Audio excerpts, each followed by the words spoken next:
Samantala, iginiit ni Senator Cynthia Villar ang kahalagahan ng Priority Development Assistance Fund o PDAF sa mga proyekto ng pamahalaan.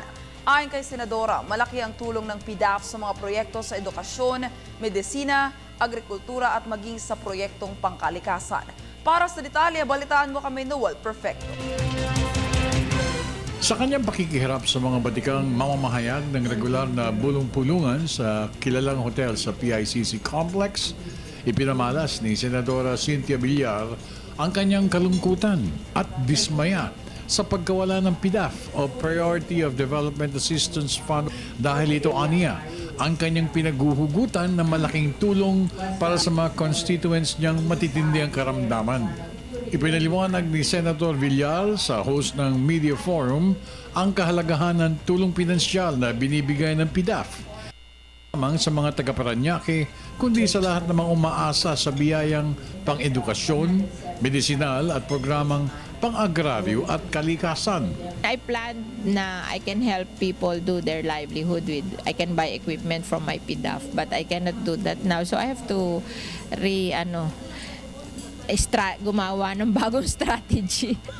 So I have to do things na mas less expensive and kaya lang, syempre, I have to lobby for them sa mga departments. So the machineries that they need, they have to get from the department. I'm sure if I can do that. So may konting uncertainty. Ayon sa mambabatas, sa pamagitan ng PDAF, malaking porsyento ng mga mahihirap na pamilya sa bansa, partikular ang mga nagdarahop na sektor sa Pilipinas, ang nabibiyayaan ng tulong ng pamahalaan na idinadaan sa mga mambabatas. Sana, aniya, ay maibalik na ang tulong pinansyal na galing sa PDAF para maibsan ang sobrang pahirap na dinadanas ng mga nabibiyayaan nito.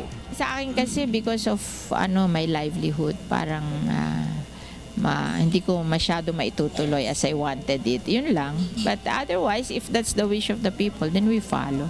Pero you're doing everything. Matulungan niyo. In a way, yes. Nag-re-strategize tayo. No matter of, sabi nga, you have to be more creative. Tungkol naman sa isyong Manila Bay Reclamation, sinabi ni Villar na ito'y matagal ng usapin at hindi niya ito papayagang mangyari.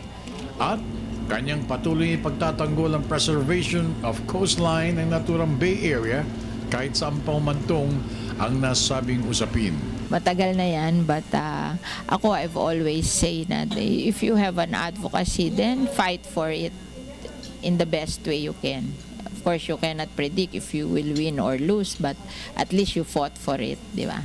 Para sa Telebisyon ng Bayan, ako naman si Noel Perfecto.